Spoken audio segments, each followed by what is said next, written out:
Mike Bond of USA Today Sports and MMA Junkie standing here in Belfast with UFC Fight Night 99 headliner Uriah Hall, who rematches Gegard Mousasi in Saturday's main event. Uriah, obviously, this fight wasn't originally supposed to be the main event for this card, came together kind of late notice. From your perspective, how did it really come together? When did they approach you, and was it an immediate I'm down for it, or what was kind of the process? What? I just asked how this fight came together, Don't you guys know that? Can we get some real questions? Like, how do I feel about being in this country and stuff like that? This is like small research stuff that you guys should know. Well, I just want to know, how did they approach you? It's very short notice. It's sometimes they say, hey, you want to fight? Yeah. Come on, give me some better questions, man. Meaningful ones, please. Meaningful ones? Meaningful ones. Well, Gegard said a lot about you in the previous fight. He said you got lucky. He said it was a fluke. Does any of that stuff get to you? Or is that just fight talk from him? That's someone's opinion. Someone's opinion of you should not become your reality. If I think you suck at your job, would you believe me? Hopefully not, right? I hope not. Okay, then. All right, well, why take this fight again? It seems like, you already beat him. You beat him, convincingly. Strong finish. Why? What's to gain from you from fighting him again, beating him again? It's politics, man. You got to play the game. You got to get paid. Gegard's in this vicinity. Whoever had the main headline fell out. He saw an opportunity to get revenge. I see an opportunity to grow.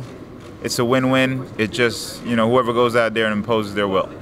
Yeah, and of course, he's been on a run since that first fight. A couple losses in a row for you. Do you just see the fact that he's ranked above you now? Obviously, a more chance to move up there once again and reestablish yourself. It seems like there's a ton to gain here again for you once again. Yeah, it's politics again. He's ranked high. In this game, you got to work by numbers. So you got to play the game, and that's all I'm trying to do. I tell you what I did though. I did wake his ass up after my last fight, because after my last fight, he's not messing around. So I expect Gegard to come at me at his best. He's going to have the crowd. I like that adversity.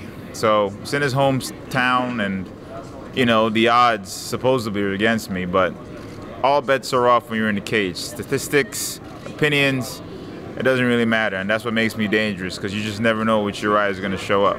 Yeah, and I saw a quote the UFC put out on their social. You said, you're the demon inside his head. What do you really mean by that? Like, do you think he, is kind of overthinking this, that you are inside your head, that's, something, or inside his head, that's something, he thinks constantly about, and that's why he's been consistently bringing your name up in the media since the first fight?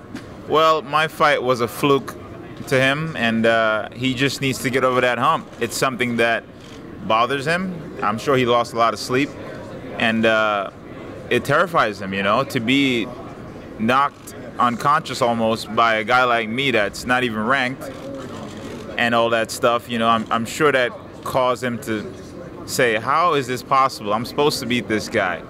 And that's the cool thing about MMA. You just never know what's going to happen. But again, it's a great opportunity for me to grow and to climb back that rank, and it's an opportunity for him to get revenge. He's taking a risk, he's gambling, but when opportunity knocks at your door, you just kick that bitch in. Yeah, anything you can say about just the past two fights? Is there anything you can pinpoint why it didn't go your way? I know you kind of felt the last fight with Brunson was a bit of an early stoppage, but anything besides that? You win, you lose, but you learn, and that's the motto in life. That's the motto in sport. Unfortunately, the media is terrible at their job to boost your confidence. So I just can't wait to see the headline of this conversation and what it will be. But it's a part of life. You fall down and you get back up. Unfortunately, my line of work is in the limelight. I'm on stage. I'm constantly being viewed. And as sad as it is, I'm one of those guys, I'd rather just show up and fight. I hate this bullshit. I'm just doing it so I won't get fined. Marshawn Lynch. So you'd rather, never talk to the media if it was up to you? I would never talk to the media, ever.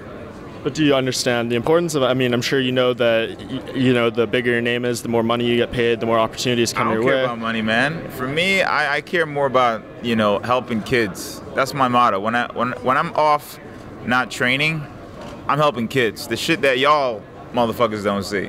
The shit that y'all don't pay attention to, That's the real stuff. And that's what I pay attention to. Money comes and goes. I'm not here forever. I'm trying to leave or set a path for the next generation.